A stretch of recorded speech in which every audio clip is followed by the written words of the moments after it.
Gate Indian food with বাসন্তী চ্যানেলে আপনাদের সকলকে স্বাগত জানাই। গরমের দিনে বাড়িতে বেশিরভাগ মানুষই টক দই পাতেন। রূপচর্চার কাজে, রান্নার কাজে, শরীর পেট ঠান্ডা রাখতে সকলেই টক দই খেয়ে থাকেন।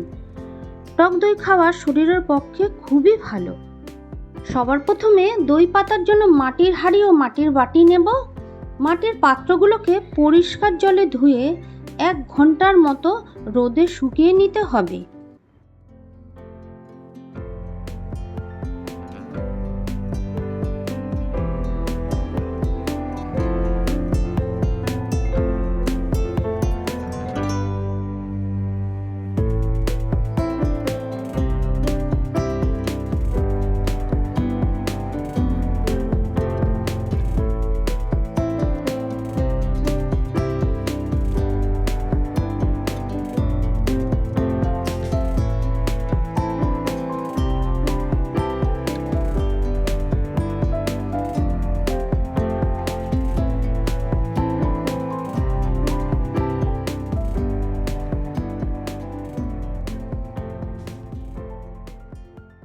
টক দই ও টক মিষ্টি দই বানানোর জন্য নিয়ে নিচ্ছি 1 লিটার ফুল ক্রিম দুধ। গ্যাসের ফ্লেম মিডিয়াম টু হাইতে রেখে দুধ ভালো করে জাল দিয়ে ফুটিয়ে নেব। ক্রমাগত দুধ এইভাবে নাড়তে হবে, দুধের ওপর যেন সর না পড়ে। জ্বালিয়ে নেওয়া দুধ অন্য একটি পাত্রে বেশ খানিকটা দুধ তুলে সাইড করে রেখে দেব। অবশিষ্ট দুধে খুব সামান্য চিনি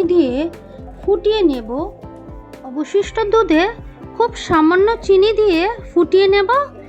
একটু হাতা দিয়ে নাড়িয়ে নেব।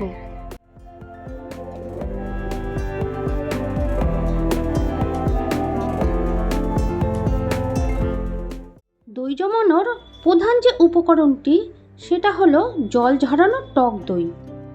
আমি 1 বাটি দইকে ছাঁকনির মধ্যে রেখে দিয়েছিলাম, অতিরিক্ত জল ঝরে গিয়েছে। এবার এটা দিয়ে আমি সমস্ত দই বসাবো। মিষ্টি দইটাকে প্রথমে বসাবো। 2 চামচ দই একটি লাল বাটিতে নিয়ে নেব। চামচ দিয়ে বেশ ভালো করে ফেটিয়ে নিতে হবে। হাফ হাতা দুধ দিয়ে দিলাম।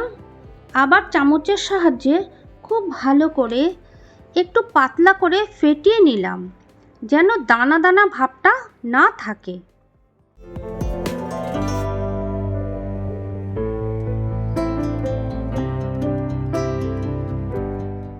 দই পাতার জন্য যে মাটির হাঁড়িটা ধুয়ে শুকিয়ে রেডি করে রেখেছিলাম, সেই মাটির হাঁড়ির মধ্যেই 1 চামচ দই নিয়ে হাঁড়ির ভেতরটা মাখিয়ে নেব। আর 1 হাতা দুধ নিয়ে আর একটু পাতলা করে নিচ্ছি।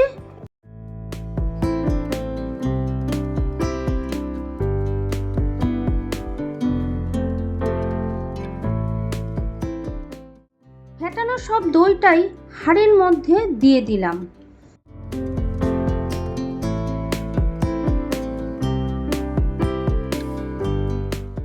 দুধ কিন্তু একটু যেন হালকা গরম থাকে, যেন আঙুলটা কিছুক্ষণ দুধের মধ্যে চুবিয়ে রাখা যায়, যেন পুরোপুরি ঠান্ডা হয়ে না যায়।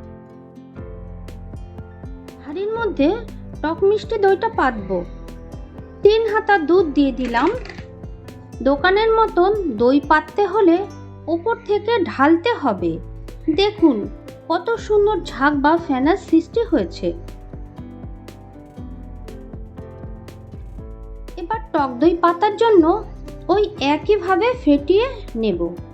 মাটির বাটির মধ্যে ও স্টিলের বাটির মধ্যে 1 চামচ করে ফেটানো দই লাগিয়ে নেব।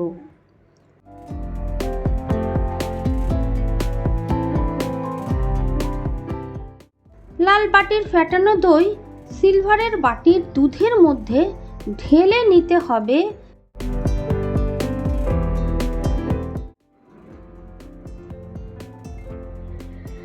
দই মেশানো দুধ মাটির বাটিতে ঢেলে নেব এবং স্টিলের বাটিতে ঢেলে নেব।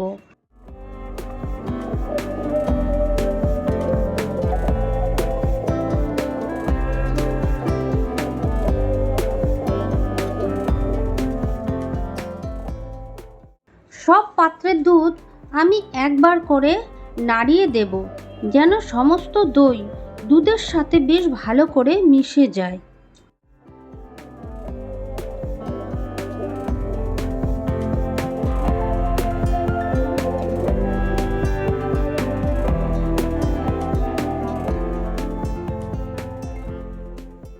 এবার একটি ভাতের হাঁড়ি আমি গ্যাসে বসিয়ে হাঁড়িটা গরম করে নিয়ে গ্যাসটা বন্ধ করে দিলাম। হাঁড়ির মধ্যে একটা স্টিলের বাটি বসিয়ে দিলাম, তার উপর মাটির হাঁড়িটা বসিয়ে দিলাম। আপনারা চাইলে খাবারের স্ট্যান্ডের ওপরেও বসাতে পারেন। ঢাকনা দিয়ে হাঁড়ির মুখটা বন্ধ করে দিতে হবে।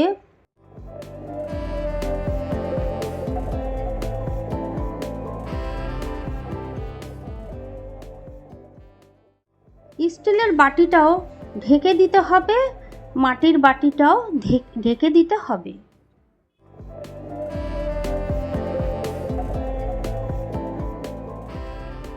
6 থেকে 7 ঘন্টার মধ্যে দই বসে যাবে।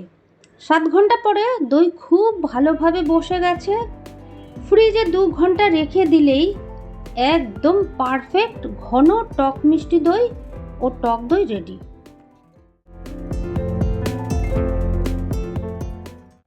দইগুলো কত সুন্দর বসেছে দেখুন।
ভিডিও ভালো লাগলে একটি লাইক করে দেবার অনুরোধ রইল, আর নতুন বন্ধু হয়ে থাকলে সাবস্ক্রাইব করে দেবার অনুরোধ রইল। All the best.